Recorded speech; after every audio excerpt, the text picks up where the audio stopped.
Hello student, welcome to CRP education YouTube channel. CRP education YouTube চ্যানেলে তোমাদের প্রত্যেককে স্বাগত জানাই। তোমরা জানো সোম থেকে শনি রাত 9টায় আমি জিকের এই স্পেশাল সেশনটা নিয়ে আসি। এই যে এই ক্লাসটা কোন কোন পরীক্ষার জন্য ইম্পর্টেন্ট সেটা আগে আমরা জেনে নিই। এই ক্লাসটা West Bengal police, Kolkata police, WBPSC clerkship, RRB group D, NTPC, WBPSC miscellaneous এই সমস্ত পরীক্ষার জন্য কিন্তু খুবই ইম্পর্টেন্ট। এই ক্লাসটা চাকরির পরীক্ষাতে হুবহু কমন পাবে এখান থেকে। চলো আজকের যে ফার্স্ট কোশ্চেন সেই ফার্স্ট কোশ্চেনটা দেখে নিই। সুকন্যা সমৃদ্ধি যোজনা কি? সুকন্যা সমৃদ্ধি যোজনা কি? তো সুকন্যা সমৃদ্ধি যোজনা হলো যে বালিকাদের জন্য এক ক্ষুদ্র সঞ্চয় প্রকল্প। সুকন্যা সমৃদ্ধি যোজনা হলো ভারত সরকারের একটা প্রকল্প। এই ভারত সরকারের কি প্রকল্প? এটা বালিকাদের জন্য একটা ক্ষুদ্র সঞ্চয় প্রকল্প। ওকে, তো রাইট অ্যান্সার হয়ে যাবে আমাদের অপশন 4। বালিকাদের জন্য এক ক্ষুদ্র সঞ্চয় প্রকল্প হচ্ছে ভারত সরকারের সুকন্যা সমৃদ্ধি যোজনা। ওকে, চলো নেক্সট কোশ্চেনে চলে যাই। নিম্নে উল্লেখিত কোন রাজ্যটি উত্তর পূর্ব ভারতের সেভেন সিস্টার রাজ্যগুলির অন্তর্ভুক্ত নয়? উত্তর পূর্ব ভারতে এখানে এই যে ভারতের ম্যাপ যদি হয় ডান দিকে ম্যাপের উত্তর পূর্ব ভারতে যে সেভেন সিস্টার রাজ্যগুলি আছে সেই সেভেন সিস্টার রাজ্যগুলির মধ্যে কোন রাজ্যটা পড়ছে না? দেখো, ত্রিপুরা, মিজোরাম, মেঘালয় এই তিনটে রাজ্য কিন্তু সেভেন সিস্টার রাজ্যের মধ্যে পড়ছে, কিন্তু সিকিম কিন্তু পড়ছে না। তো রাইট অ্যান্সার কি হবে? রাইট অ্যান্সার হয়ে যাবে আমাদের সিকিম। সিকিম কিন্তু পড়ছে না। ঠিক আছে, উত্তর পূর্বের সাতটি যে সেভেন সিস্টার রাজ্য আছে সেই সাতটা রাজ্যের নাম আমরা জেনে নিই। অরুণাচল প্রদেশ, আসাম, মণিপুর, মেঘালয়, মিজোরাম, নাগাল্যান্ড ও ত্রিপুরা। সিকিম কিন্তু এই সেভেন সিস্টার রাজ্যগুলির মধ্যে অন্তর্ভুক্ত নয়। ওকে, তো দেখো আরেকটা জিনিস তোমাদের জানিয়ে রাখি যে 50 দিনের, যারা মনে করছো যে 50 দিনের মধ্যে আমি পুরো কলকাতা পুলিশের কনস্টেবলের যে প্রিলিমিনারি এক্সামটা সেই এক্সামটাকে পুরোপুরি রেডি হয়ে নিতে চাই, তাদের জন্য একটা ব্যাচ নিয়ে আসা হয়েছে সিআরপি একাডেমি থেকে। ব্যাচের দাম হচ্ছে মাত্র 449 টাকা। কবে থেকে ক্লাস শুরু হচ্ছে? 1 আগস্ট থেকে ক্লাস শুরু হচ্ছে। এইবার এই যে ব্যাচ তুমি পারচেস করবে, এই ব্যাচ পারচেস করার মূল লক্ষ্য কি? দেখো, 1 নম্বর লক্ষ্য হচ্ছে যদি খুব তাড়াতাড়ি তুমি একটা প্রস্তুতি নিতে চাও, খুব তাড়াতাড়ি যদি তোমার প্রস্তুতিটাকে করে নিতে চাও, তার জন্য এই চ্যালেঞ্জ কোর্স। তো যারা মনে করছো যে খুব তাড়াতাড়ি 50 দিনের মধ্যে আমি একটা কমপ্লিট প্রিপারেশন চাই কলকাতা পুলিশ কনস্টেবলের জন্য, তারাই শুধু এই ব্যাচটা নেবে, বাকিদের নেওয়ার দরকার নেই। ওকে, কি কি করানো হবে? দেখো, 2 নম্বর অধ্যায় ভিত্তিক ক্লাস হবে। জিকের, গণিতের এবং রিজনিং এর অধ্যায় ভিত্তিক ক্লাস করানো হবে। প্রচুর কোশ্চেন, কারণ আমরা ক্লাসের মধ্যে এমনভাবে কোশ্চেনগুলোকে সাজিয়েছি যে কোশ্চেনগুলো বিগত বছরে পরীক্ষাতে এসেছে, এবং এই যে পরীক্ষাটা হবে সেই পরীক্ষায় কি কি কোশ্চেন আসতে পারে তার জন্য আমাদের পরীক্ষায় হুবহু কমনযোগ্য এই রকম কোশ্চেন দিয়ে আমরা ফুল মক টেস্ট এবং পিডিএফ বানিয়েছি। ঠিক আছে, এর সাথে একটা বাড়তি পাওনা পাবে। বাড়তি পাওনা কি পাবে? পরীক্ষার যে লাস্ট মিনিট সাজেশন, যখন তোমরা মাধ্যমিক পরীক্ষা দিতে, উচ্চ মাধ্যমিক পরীক্ষা দিতে, দেখবে স্যার একটা লাস্ট মিনিটের সাজেশন দিত। লাস্ট মিনিট সাজেশন মানে ওই সাজেশনটাকে যদি তুমি ভালো করে ফলো করে যাও, তাহলে তোমার ওখান থেকেই প্রায় 70 থেকে 80% কোশ্চেন কমন চলে আসবে। সেরকমই আমরা কিন্তু লাস্ট মিনিট সাজেশন দিচ্ছি। তো যারা এই 50 দিনের চ্যালেঞ্জ কোর্সে অংশগ্রহণ করতে চাইছো, সিআরপি একাডেমির সঙ্গে প্রস্তুতি নিতে চাইছো, তাদের জন্য এই যে নাম্বার আছে এই নাম্বারে জাস্ট একটা ফোন বা হোয়াটসঅ্যাপ করে দাও, তোমার কাছে কিন্তু এই ব্যাচের পারচেস কিভাবে করবে সমস্ত কিছু বলে দেওয়া হবে। ওকে, আর একটা জিনিস বলে দিই, এবার যারা মনে করছো যে স্যার এর আগে তো আমি সিআরপি একাডেমি থেকে পড়াশুনো করেছি বা আগে কোথাও পড়েছি, আমার পড়াশুনো কমপ্লিট, এবার আমার শুধু প্র্যাকটিস করতে হবে, তাদের জন্য 80 পিস, 80টা প্র্যাকটিস সেট নিয়ে আসা হয়েছে। কতগুলো প্রশ্নের? মোট 3500 প্রশ্নের। জিকে, গণিত, ইংরেজি, রিজনিং, এই যে চারটে সাবজেক্ট আছে, এই চারটে সাবজেক্টের ওপর এই 80টা প্র্যাকটিস সেট, যেখানে 3500 প্রশ্ন থাকবে। এইবার পুলিশের পিওআইকিউ প্রশ্ন থাকবে, তার উত্তর দেওয়া হবে, পিডিএফ এগুলো ফ্রিতে দেওয়া হবে। গণিত, ইংরেজি, রিজনিং যে তিনটে মেন সাবজেক্ট, সেই তিনটে সাবজেক্টের কিন্তু প্রশ্নের সলিউশনের ক্লাস, ভিডিও ক্লাস তোমাদেরকে প্রোভাইড করা হবে। 25শে জুলাই অর্থাৎ কাল থেকে এই ব্যাচটা শুরু হচ্ছে। 249 টাকা দাম। ব্যাচে ভর্তি হওয়ার জন্য এই যে হোয়াটসঅ্যাপ নাম্বার আছে, এখানে যোগাযোগ করবে। ঠিক আছে, তো বিষয়টা বোঝা গেল। যারা প্রথম থেকে প্রস্তুতি নিতে চাইছো তাদের জন্য 449, আর যারা শুধুমাত্র প্র্যাকটিস সেট নিতে চাইছো তাদের জন্য 249। ওকে, চলো নেক্সট কোশ্চেনে চলে যাই। কোন দুই শহরের মধ্যে ভারতের প্রথম প্রায় দ্রুতগতির ট্রেন বন্দে ভারত এক্সপ্রেস চলাচল করে? কোন দুই শহরের মধ্যে ভারতের প্রথম দ্রুতগতির ট্রেন যেটা বন্দে ভারত এক্সপ্রেস সেটা চলাচল করেছে? তো রাইট অ্যান্সার কি হবে? পুরী, হাওড়া, আহমেদাবাদ, মুম্বাই। তো রাইট অ্যান্সার হয়ে যাবে নয়াদিল্লি ও বারাণসী জংশন। নয়াদিল্লি ও বারাণসী জংশন, এটাই ভারতের প্রথম বন্দে ভারত এক্সপ্রেসটা চলেছিল। ঠিক আছে, দিল্লি থেকে বারাণসী জংশন পর্যন্ত। তো রাইট অ্যান্সার হয়ে যাচ্ছে অপশন 4। অপশন 4 হয়ে গেল আমাদের রাইট অ্যান্সার। চলো নেক্সট কোশ্চেনে চলে যাই। মহাত্মা গান্ধীর বিখ্যাত লবণ যাত্রা ছিল সবরমতী থেকে ডান্ডি পর্যন্ত। ডান্ডি গুজরাটের কোন জেলাতে অবস্থিত? খুব সুন্দর কোশ্চেন। মহাত্মা গান্ধী যে লবণ যাত্রা করেছিল সবরমতী থেকে ডান্ডি পর্যন্ত, ডান্ডির জায়গাটা কোথায়? ডান্ডি হচ্ছে নবসারী জেলার, গুজরাটের নবসারী জেলায়। ডান্ডি হচ্ছে গুজরাটের নবসারী জেলায় আরব সাগরের কূলে অবস্থিত। ডান্ডি গুজরাটের নবসারী জেলায় আরব সাগরের কূলে, আরব সাগরের কূলে অবস্থিত। ওকে, চলো নেক্সট কোশ্চেনে চলে যাই। নিম্নোক্ত কোন গিরিপথটি শ্রীনগর এবং লেকে যুক্ত করে? জেলেবলা, নাথুলা, বড়ালা, জজিলা। কোন কোন গিরিপথটা শ্রীনগর এবং লেকে যুক্ত করে? তো রাইট অ্যান্সার কি হবে? রাইট অ্যান্সার হয়ে যাবে জজিলা। এই জজিলা গিরিপথটা শ্রীনগর এবং লেকে যুক্ত করে। ওকে, এই যে গিরিপথটা, এই গিরিপথটা সমুদ্রপৃষ্ঠ থেকে কত মিটার উচ্চতায় অবস্থিত? সমুদ্রপৃষ্ঠ থেকে 3528 মিটার উচ্চতায় অবস্থিত। 3528 মিটার উচ্চতায় অবস্থিত। ঠিক আছে, চলো নেক্সট কোশ্চেনে চলে যাই। নিচে উল্লেখিত কোন দেশ রাষ্ট্রসংঘের নিরাপত্তা পরিষদের স্থায়ী সদস্য নয়? তো দেখো, কোন দেশ রাষ্ট্রসংঘের নিরাপত্তা পরিষদের স্থায়ী সদস্য নয়? তো রাইট অ্যান্সার হয়ে যাচ্ছে জাপান। ওকে, জাপান হয়ে যাবে আমাদের রাইট অ্যান্সার। ওকে, জাপান হয়ে যাবে আমাদের রাইট অ্যান্সার। রাষ্ট্রসংঘের নিরাপত্তা পরিষদের স্থায়ী সদস্য নয়, অস্থায়ী সদস্য। ফ্রান্স, ইংল্যান্ড, চীন এরা কিন্তু স্থায়ী সদস্য। ওকে, চলো নেক্সট কোশ্চেনে চলে যাই। ক্লাসটা যদি ভালো লাগে অবশ্যই একটা লাইক করে দেবে, বন্ধু বান্ধবীদের কাছে শেয়ার করে দেবে। আর তোমরা যখনই বন্ধু বান্ধবীদের কাছে শেয়ার করে দেবে তখনই কিন্তু আমার ভালো লাগবে, কারণ আরো অনেকের কাছে এই ক্লাসটা চলে যাবে। ক্লাসটা খুব সুন্দরভাবে সাজিয়ে গুছিয়ে আমি নিয়ে এসেছি। দেখো নেক্সট কোশ্চেন, নিচে দেওয়া কোন মহাদেশে গোবি মরুভূমি অবস্থিত? কোন মহাদেশে গোবি মরুভূমি? ঠিক আছে, এই গোবি মরুভূমি কোন মহাদেশে অবস্থিত? এশিয়া মহাদেশে অবস্থিত। এশিয়া হয়ে যাবে আমাদের রাইট অ্যান্সার। এশিয়া মহাদেশে এই এশিয়ার বৃহত্তম মরুভূমি যেটা গোবি মরুভূমি সেটা অবস্থিত। এই যে গোবি মরুভূমি, যেটা এশিয়ার বৃহত্তম মরুভূমি, এটা কত বর্গ মাইল জুড়ে বিস্তৃত? এই মরুভূমিটি 5 লক্ষ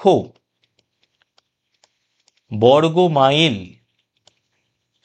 5 লক্ষ বর্গ মাইল জুড়ে বিস্তৃত। ঠিক আছে, ওকে, এই মরুভূমিটি মঙ্গোলিয়া এবং চীনে, এই দুটো দেশে অবস্থিত। চলো নেক্সট কোশ্চেন। কম্পিউটারের কোন অংশকে তার মস্তিষ্ক বলা হয়? ছোটবেলায় আমরা এই কোশ্চেনটা বারবার পড়েছি। কম্পিউটারের কোন অংশকে তার মস্তিষ্ক বলা হয়? কম্পিউটারের মস্তিষ্ক হচ্ছে সিপিইউ। সিপিইউ হচ্ছে কম্পিউটারের মস্তিষ্ক। অপশন 2 হয়ে যাবে আমাদের রাইট অ্যান্সার। সিপিইউ হচ্ছে কম্পিউটারের মস্তিষ্ক। ঠিক আছে, সিপিইউর পুরো কথাটা কি? সিপিইউর পুরো কথা হচ্ছে সেন্ট্রাল প্রসেসিং ইউনিট।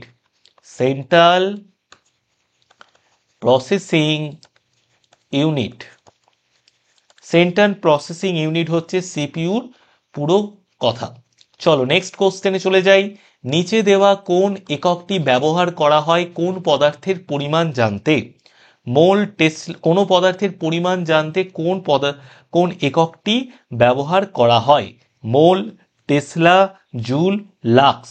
ওকে, তো কোনটা হবে রাইট অ্যান্সার? রাইট অ্যান্সার হয়ে যাবে মোল। মোল হয়ে যাবে আমাদের রাইট অ্যান্সার। নেক্সট কোশ্চেনে চলে যাই। রাজ তরঙ্গিনী লেখককে, ইতিহাসের কোশ্চেন, এই কোশ্চেনটা এর আগেও করিয়েছি। ঠিক আছে, প্রাচীন ভারতের একজন বিখ্যাত লেখক কলহন এটি রচনা করেছেন, এই রাজ তরঙ্গিনী। ঠিক আছে, রাজ তরঙ্গিনী কে রচনা করেছেন? কলহন রচনা করেছেন। আর এটা কোন ভাষাতে লেখা? এটা হচ্ছে সংস্কৃত ভাষাতে লেখা।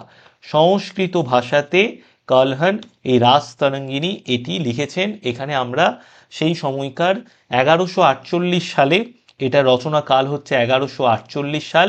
এই 1148 সালে সেই সময়কার কাশ্মীরের ইতিহাস আমরা রাজ তরঙ্গিনী এই লেখা থেকে, রচনা থেকে জানতে পারি। ওকে, চলো নেক্সট কোশ্চেনে চলে যাই। মোট কিন্তু 40টা কোশ্চেন নিয়ে এসছি। নিচে দেওয়া কোনো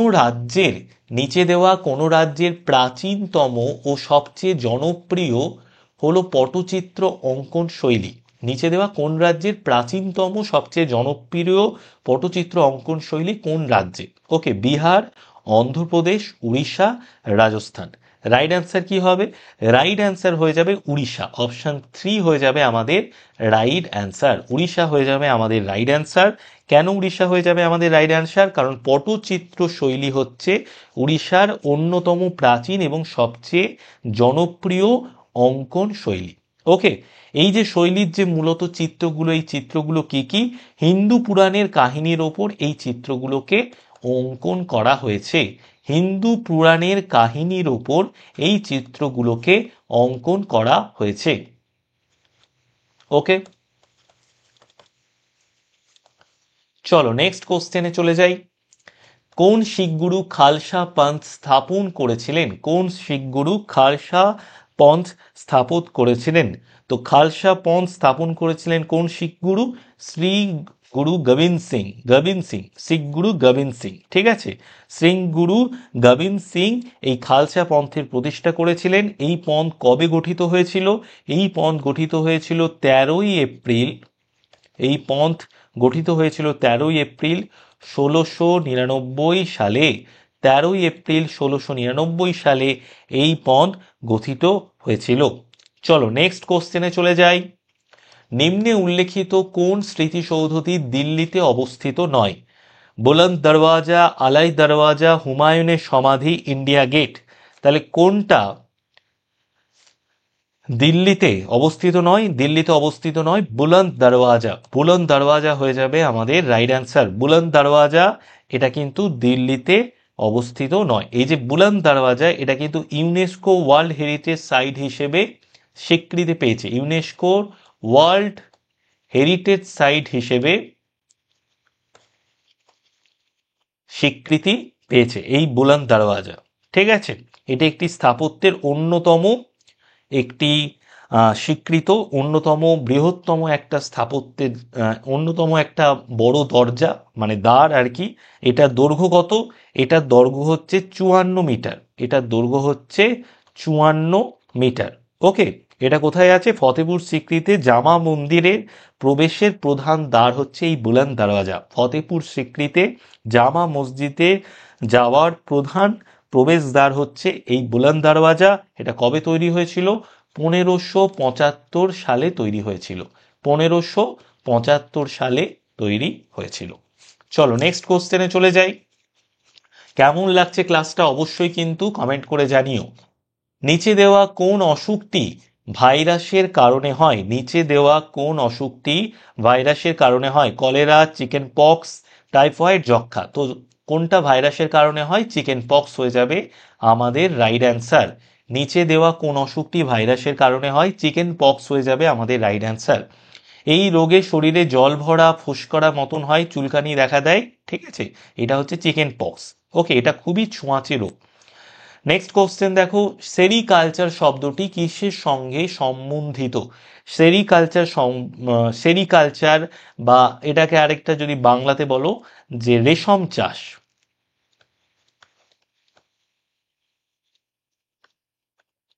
সেরিকালচার বা রেশম চাষ এটি কিসের সঙ্গে সম্বন্ধিত? তো দেখো, সেরিকালচার বা রেশম চাষ হলো রেশম গুটির চাষ। এখান থেকে কি হয়, এই রেশম থেকে হচ্ছে সুতো তৈরি করা হয়। তো এটা কিসের সঙ্গে সম্বন্ধিত? মৎস্য চাষ, পক্ষী চাষ, রেশম চাষ, মৌমাছি চাষ। রাইট অ্যান্সার কি হয়ে যাবে? রেশম চাষের সঙ্গে সম্পর্কিত। ওকে, সেরিকালচার। ওকে, চলো নেক্সট কোশ্চেনে চলে যাই। প্রার্থনা সমাজের প্রতিষ্ঠাতাকে, এই কোশ্চেনটা এর আগে অনেকবার করিয়েছি। প্রার্থনা সমাজের প্রতিষ্ঠাতা হচ্ছে আত্মারাম পাণ্ডুরঙ্গ। আত্মারাম পাণ্ডুরঙ্গ হচ্ছে প্রার্থনা সমাজের প্রতিষ্ঠাতা। আত্মারাম পাণ্ডুরঙ্গ প্রার্থনা সমাজের প্রতিষ্ঠাতা। এটা কেন এই প্রার্থনা সমাজ প্রতিষ্ঠা করা হয়েছিল? সামাজিক ও ধার্মিক সংস্কারের জন্য। ঠিক আছে, সামাজিক ও ধার্মিক সংস্কারের জন্য এই প্রার্থনা সমাজ তৈরি করা হয়েছিল। কবে প্রতিষ্ঠা করা হয়েছিল এই প্রার্থনা সমাজের? আত্মারাম পাণ্ডুরঙ্গ এই প্রার্থনা সমাজের প্রতিষ্ঠা করেন 31শে মার্চ, 31শে মার্চ 1867 সালে। 1867 সালে আত্মারাম পাণ্ডুরঙ্গ এই প্রার্থনা সমাজের প্রতিষ্ঠা করেন। কোথায়? মুম্বাইতে। ওকে, মুম্বাইতে। চলো নেক্সট কোশ্চেনে চলে যাই। নিম্নে উল্লেখিত কোন মাধ্যমের মধ্য দিয়ে, নিম্নে উল্লেখিত কোন মাধ্যমের মধ্য দিয়ে শব্দ যেতে পারে না? ইস্পাত, শূন্য, বায়ু, দুধ। তো দেখো, শূন্য মাধ্যমের মধ্য দিয়ে কিন্তু শব্দ যেতে পারে না, কারণ কোন একটা মাধ্যম দরকার। মাধ্যম ছাড়া শূন্য মাধ্যমের মধ্য দিয়ে শব্দ তরঙ্গ প্রবাহিত হতে পারে না। ঠিক আছে, কারণ শূন্য মাধ্যম মানে কি? শূন্য মাধ্যম মানে যে স্থানে কোনো রকম কোনো বায়ুর উপস্থিতি নেই। তো সেই বায়ুর উপস্থিতি যেখানে নেই সেখানে কোনো রকম শব্দের যে তরঙ্গ, সেই শব্দের তরঙ্গ যেতে পারে না। তার জন্য রাইট অ্যান্সার হয়ে যাবে শূন্য মাধ্যম। ওকে, চলো নেক্সট কোশ্চেনে চলে যাই। লোকসভায় সর্বাধিক কতজন সদস্য থাকতে পারেন? লোকসভায় সর্বাধিক কতজন সদস্য থাকতে পারেন? তো এটার রাইট অ্যান্সার কি হবে? এটার রাইট অ্যান্সার আমি দিচ্ছি না, এটা থাকছে তোমাদের হোমওয়ার্ক। যারা যারা কোশ্চেনের অ্যান্সারটাকে জানো তারা অবশ্যই কিন্তু কমেন্টে লিখে জানাবে। আমি কিন্তু লাভ রিয়াক্ট দিয়ে দেবো যাদের রাইট অ্যান্সার হবে। ওকে, চলো নেক্সট কোশ্চেনে চলে যাই। কোন সালে আকবর ও হেমুর মধ্যে পানিপথের দ্বিতীয় যুদ্ধ হয়েছিল?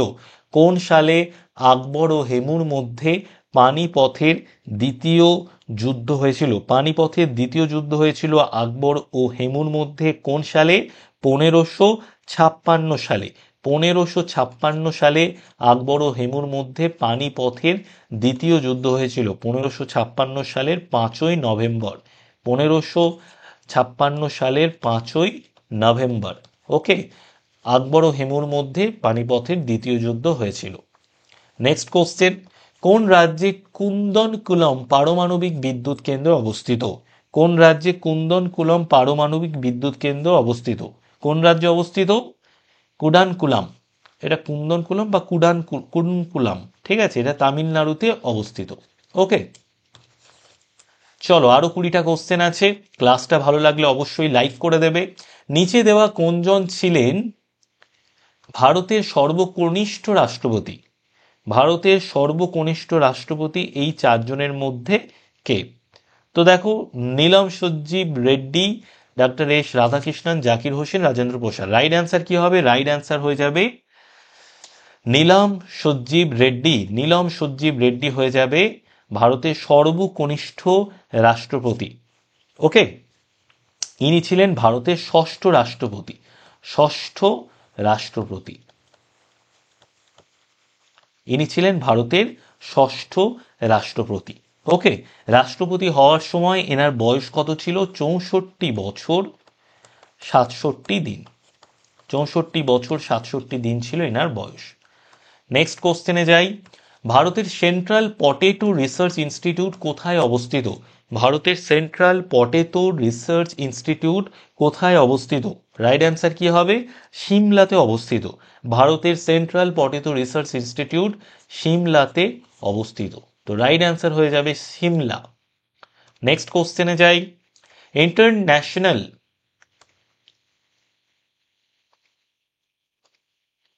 ইন্টারন্যাশনাল কোর্ট অফ জাস্টিসের সদর দপ্তর কোথায় অবস্থিত? ইন্টারন্যাশনাল কোর্ট অফ জাস্টিসের সদর দপ্তর কোথায় অবস্থিত? ইন্টারন্যাশনাল কোর্ট অফ জাস্টিসের সদর দপ্তর অবস্থিত নেদারল্যান্ডের হেগের পিস প্যালেসে।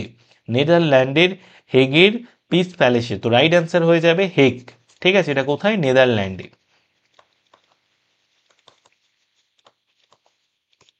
চলো নেক্সট কোশ্চেনে চলে যাই। স্বাধীনতা আমার জন্মগত অধিকার এবং আমি তা অর্জন করব, এই কথা কে বলেছিলেন? এই কথা বলেছিলেন বাল গঙ্গাধর তিলক। স্বাধীনতা আমার জন্মগত অধিকার এবং আমি তা অর্জন করব, এই কথা বলেছিলেন বাল গঙ্গাধর তিলক। বাল গঙ্গাধর তিলক এই কথা বলেছিলেন। নেক্সট কোশ্চেন দেখো, কোন ভারতীয় রাজ্যে দীর্ঘতম উপকূল রয়েছে? মহারাষ্ট্র, কেরালা, গুজরাট, উড়িষ্যা। তো রাইট অ্যান্সার কি হবে? সব থেকে দীর্ঘতম উপকূল রয়েছে কোন ভারতীয় রাজ্যে? গুজরাটে। গুজরাটে সবচেয়ে দীর্ঘতম উপকূল রয়েছে। এই যে উপকূলটা, এই উপকূলটা কত কিলোমিটার? গুজরাটের উপকূলের দৈর্ঘ্য কত কিলোমিটার? 1214.7 কিলোমিটার, প্রায় 1214.7 কিলোমিটার। এটা হচ্ছে প্রায়। ওকে, তো এই যে উপকূল 1214.7 কিলোমিটার, এটা দেশের মোট উপকূল অঞ্চলের মধ্যে কত পার্সেন্ট? দেশের মোট উপকূল অঞ্চলের মধ্যে 23%। ওকে, চলো নেক্সট কোশ্চেন। ভারতে নির্মিত প্রথম পারমাণবিক রিঅ্যাক্টর কোনটি? ভারতে নির্মিত প্রথম পারমাণবিক রিঅ্যাক্টর, এটা কি হবে আমাদের রাইট অ্যান্সার? ভারতে নির্মিত প্রথম পারমাণবিক রিঅ্যাক্টর হচ্ছে অপ্সরা। অপ্সরা হয়ে যাবে আমাদের রাইট অ্যান্সার। ভারতে নির্মিত প্রথম পারমাণবিক রিঅ্যাক্টর হচ্ছে অপ্সরা। অপ্সরা হচ্ছে ভারতের সবচেয়ে পুরনো রিসার্চ রিঅ্যাক্টর, পারমাণবিক রিঅ্যাক্টর। নেক্সট কোশ্চেন দেখো, নিম্নলিখিত কোনটি গঠিত স্নায়ুতন্ত্র দ্বারা যা প্রতিবর্ত ক্রিয়া এবং মস্তিষ্কের স্পন্দনের আসা যাওয়ার ওপর নিয়ন্ত্রণ বজায় রাখে? তো রাইট অ্যান্সার কি হয়ে যাবে? রাইট অ্যান্সার হয়ে যাবে সুষুম্না কাণ্ড। ঠিক আছে, সুষুম্না কাণ্ড। ওকে, সুষুম্না কাণ্ড হয়ে যাবে আমাদের রাইট অ্যান্সার, যেটা স্নায়ুতন্ত্র দ্বারা গঠিত, প্রতিবর্ত ক্রিয়া এবং মস্তিষ্ক স্পন্দনের আসা যাওয়ার উপর নিয়ন্ত্রণ বজায় রাখে। নেক্সট কোশ্চেন দেখি, ভারতে সর্বাধিক স্বর্ণ উৎপাদনকারী রাজ্য কোনটি? ভারতে সর্বাধিক স্বর্ণ উৎপাদনকারী রাজ্য হচ্ছে কর্ণাটক। কর্ণাটক হচ্ছে ভারতের সব থেকে বেশি স্বর্ণ উৎপাদনকারী রাজ্য। সব থেকে বেশি সোনা আছে, সোনার খনি আছে এই কর্ণাটকে। ওকে, কর্ণাটকের কোলারে সোনার খনি রয়েছে। কোথায়? কর্ণাটকের কোলারে।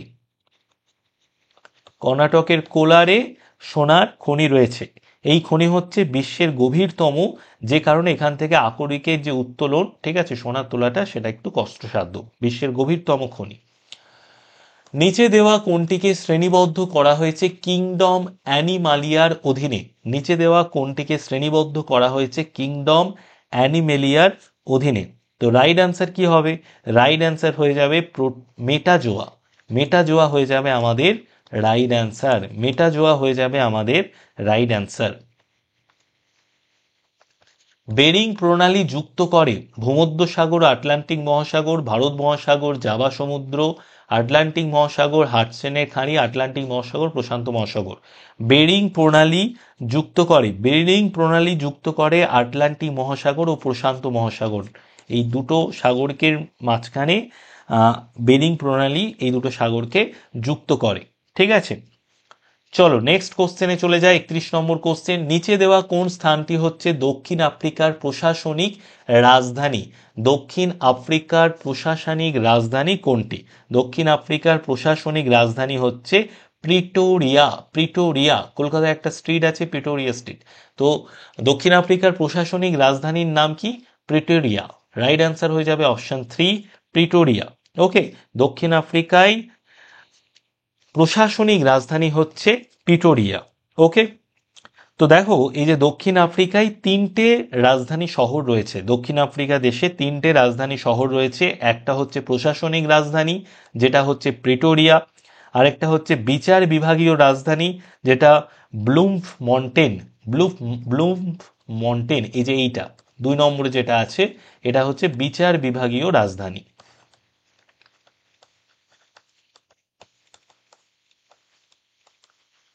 বিচার বিভাগীয় রাজধানী, ঠিক আছে। আরেকটা রাজধানী হচ্ছে সংসদীয় রাজধানী যেটা হচ্ছে কেপ টাউন, এটা হচ্ছে সংসদীয় রাজধানী, সংসদীয় রাজধানীটা হচ্ছে কেপ টাউন। চলো নেক্সট কোশ্চেন, নিচে দেওয়া কোন প্লাস্টিকে ব্যবহার করা হয়? নিচে দেওয়া কোনটি প্লাস্টিকে ব্যবহার করা হয়? তো কোনটি প্লাস্টিকে ব্যবহার করা হয়? ইথিলিন, ইথিলিন হয়ে যাচ্ছে আমাদের রাইট অ্যান্সার। ইথিলিন এটা একটা গুরুত্বপূর্ণ রাসায়নিক, ঠিক আছে। প্লাস্টিক শিল্পে এটার 60% ব্যবহার এই ইথিলিন ব্যবহার করা হয়। তো রাইট অ্যান্সার হয়ে যাচ্ছে অপশন 2 ইথিলিন। চলো নেক্সট কোশ্চেন, মোট 40টা কোশ্চেন আছে। দাস বংশের স্থাপনা কে করেছিলেন? দাস বংশের স্থাপনা করেছিলেন কুতুবউদ্দিন আইবক। কুতুবউদ্দিন আইবক ইনি কিন্তু দাস বংশের স্থাপনা করেছিলেন। কুতুবউদ্দিন আইবক দাস বংশের স্থাপনা করেছিলেন, ঠিক আছে। কবে থেকে কবে অবধি হয়েছিল এই বংশ চলেছিল? 1206 থেকে 1290 পর্যন্ত, 1206 থেকে 1290 পর্যন্ত। এই বংশের অন্যতম প্রতিষ্ঠাতা হচ্ছেন সুলতান কুতুবউদ্দিন আইবক এবং তিনি দিল্লিতে কুতুব মিনারের নির্মাণ করেছিলেন। এই যে কুতুব মিনারের নাম শুনেছি আমরা, কুতুব মিনার, কুতুব মিনারের কে নির্মাণ করেছিলেন? দিল্লিতে কুতুবউদ্দিন আইবক। রিপাবলিক গ্রন্থটির লেখক কে? রিপাবলিক গ্রন্থটির লেখক হচ্ছেন প্লেটো। রিপাবলিক গ্রন্থটির লেখক হচ্ছেন প্লেটো। রিপাবলিক গ্রন্থটির লেখক হচ্ছেন প্লেটো। আনুমানিক খ্রিস্টপূর্ব 375 এই গ্রন্থটি রচনা করা হয়েছিল। দেখো আনুমানিক খ্রিস্টপূর্ব 375, তার মানে 375 বিসিতে। বিসি এডি মানে জানো তো, ধরো যীশু খ্রিস্টের যে জন্ম সেটাকে 0 ধরা হয়, এই 0-র পরে যা আছে এগুলো হচ্ছে সব এডি, ঠিক আছে। আর যীশু খ্রিস্টের জন্মের আগে যা আছে সেগুলো হচ্ছে বিসি, বিফোর ক্রাইস্ট, ওকে।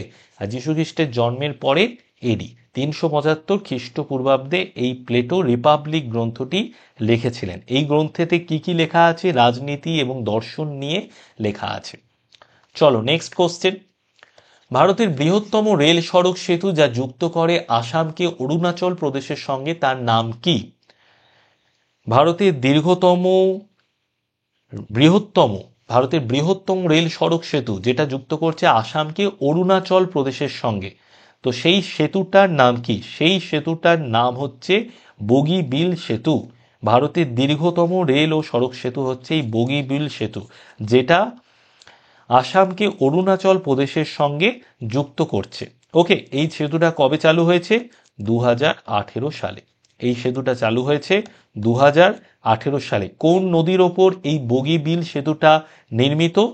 ব্রহ্মপুত্র নদীর ওপর। ব্রহ্মপুত্র নদীর ওপর এই বগিবিল সেতুটা নির্মিত। চলো নেক্সট কোশ্চেন, আর 5টা কোশ্চেন আছে।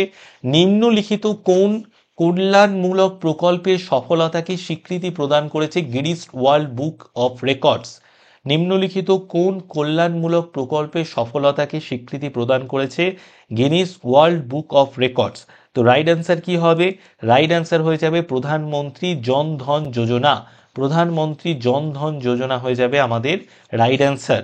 প্রধানমন্ত্রী জন ধন যোজনা এটা চালু হয়েছিল কবে? 28শে আগস্ট 2014 সালে। 28শে আগস্ট 2014 সালে প্রধানমন্ত্রী জন ধন যোজনা এটা শুরু হয়েছিল, ঠিক আছে। সবার কাছে ব্যাংকিং পরিষেবা পৌঁছে দেওয়ার জন্য এই প্রকল্পটা শুরু হয়েছিল। এই প্রকল্পটা স্থান পেয়েছে গিনিস বুক অফ ওয়ার্ল্ড রেকর্ডে, কারণ এক সপ্তাহে সর্বাধিক ব্যাংক অ্যাকাউন্ট খোলা হয়েছে, তার জন্য এই প্রকল্পটা গিনিস ওয়ার্ল্ড বুক রেকর্ডে স্থান পেয়েছে। এক সপ্তাহে সর্বাধিক ব্যাংক অ্যাকাউন্ট খোলার জন্য। নিম্নলিখিত কোনটি এক আবায়োটিক উপাদান নয়? আবায়োটিক উপাদান সূর্যালোক, মাটি, সবুজ উদ্ভিদ, জল। তো দেখো এগুলো সব আবায়োটিক উপাদান, সবুজ উদ্ভিদটা আবায়োটিক উপাদান নয়। আবায়োটিক উপাদান হলো পরিবেশ থাকা প্রাণহীন রাসায়নিক ও ভৌত বিষয়গুলি যা বাস্তুতন্ত্রকে প্রভাবিত করতে পারে। ঠিক আছে, তো রাইট অ্যান্সার কি হবে? রাইট অ্যান্সার হয়ে যাবে অপশান 3। অপশান 3 হয়ে যাবে আমাদের রাইট অ্যান্সার। নেক্সট কোশ্চেন দেখো, নিচে দেওয়া কোনটি এক প্রাচীন বৌদ্ধ পুঁথি? নিচে দেওয়া কোনটি একটি প্রাচীন বৌদ্ধ পুঁথি? তো অভিধর্ম কোষা হয়ে যাবে আমাদের রাইট অ্যান্সার। ঠিক আছে, বিষ্ণু পুরাণ, ঋতুসংহার, রঘুবংশম এগুলো হবে না, এগুলো কোনোটাই বৌদ্ধ পুঁথি নয়। অভিধর্ম কোষা হয়ে যাচ্ছে আমাদের রাইট অ্যান্সার। অভিধর্ম কোষা হচ্ছে একটি প্রাচীন বৌদ্ধ পুঁথি। ওকে, চলো নেক্সট কোশ্চেনে চলে যাই। অপারেশন গ্রিন যে বিষয় সম্বন্ধীয় এক সরকারি প্রকল্প। অপারেশন গ্রিন যে বিষয় সম্বন্ধীয় একটি সরকারি প্রকল্প। অপারেশন গ্রিন হচ্ছে টমেটো, পেঁয়াজ এবং আলুর সরবরাহ সঠিক রাখার জন্য একটি সরকারি প্রকল্প। টমেটো, পেঁয়াজ, আলু এই সবজিগুলোই আমরা বেশি খাই। তো এই আলু, পেঁয়াজ, টমেটোর সরবরাহ সঠিক রাখার জন্য অপারেশন গ্রিন এটা একটা সরকারি প্রকল্প নেওয়া হয়েছে। ঠিক আছে, চলো, এটা কোন বাজেটের বক্তৃতায় এই প্রকল্পটার কথা ঘোষণা করা হয়েছে এটা তোমাদের একটু জানিয়ে রাখি। 2018-19 যে বাজেট ঘোষণা করা হয়েছিল সেই বাজেটের সময় এই অপারেশন গ্রিনের কথা বলা হয়েছে। আজকের লাস্ট কোশ্চেন, নিচে দেওয়া কোনটি ভারতে কেন্দ্র রাজ্য সম্পর্কের সঙ্গে সম্বন্ধিত নয়? কোনটি ভারতের কেন্দ্র রাজ্যের সম্পর্কের সঙ্গে সম্বন্ধিত নয়? তো রাইট অ্যান্সার কি হবে? রাইট অ্যান্সার হয়ে যাবে Sarkaria commission, Punchhi commission, Rajamannar committee, Kothari commission. তো রাইট অ্যান্সার হয়ে যাবে কোঠারি কমিশন। কোঠারি কমিশন হচ্ছে ভারতের কেন্দ্র রাজ্যের সম্পর্কের সঙ্গে সম্বন্ধিত নয়। ওকে, তো স্বাধীনতা উত্তর ভারতবর্ষে কোঠারি কমিশন ছিল, এটি একটি ষষ্ঠ কমিশন। এটিই ছিল প্রথম কমিশন যা গঠিত হয়েছিল 14 জুলাই 1964 সালে সম্পূর্ণরূপে শিক্ষাক্ষেত্রের জন্যই কিন্তু এটা প্রথম কোঠারি কমিশনটা গঠন করা হয়েছিল। তো আজকের ক্লাস এত দূর অবধি। ক্লাসটা কেমন লাগলো অবশ্যই তোমরা কমেন্ট করে জানিও। আর একটা বিষয় তোমাদের জানিয়ে রাখি, টেলিগ্রামে গিয়ে সার্চ করবে সিআরপি একাডেমি। এই সিআরপি একাডেমি সার্চ করলে আমাদের টেলিগ্রাম গ্রুপটা চলে আসবে। ঠিক আছে, এই টেলিগ্রাম গ্রুপে জয়েন বাটন পাবে। এই জয়েন বাটনে জাস্ট ক্লিক করে দিলে আমাদের গ্রুপের সঙ্গে তুমি যুক্ত হয়ে যাবে। এখানে কি কি পাবে? এখানে প্রত্যেকটা ক্লাসের লিঙ্ক পেয়ে যাবে, ক্লাসের ফ্রি পিডিএফ পাবে, বিষয়ভিত্তিক মক টেস্ট, সাপ্তাহিক current affairs, full mock test, এই সমস্ত কিছু কিন্তু আমাদের যে অফিসিয়াল সিআরপি একাডেমি, ঠিক এই যে বানানটা আছে এই বানানটাতেই সার্চ করতে হবে। এই বানানে সার্চ করলেই আমাদের যে অফিসিয়াল টেলিগ্রাম গ্রুপটা আছে সেই গ্রুপে তোমরা জয়েন হয়ে যেতে পারবে। তো বেস্ট অফ লাক, ভালো করে পড়াশুনো করো। নেক্সট ক্লাসে আবার তোমাদের সঙ্গে দেখা হচ্ছে।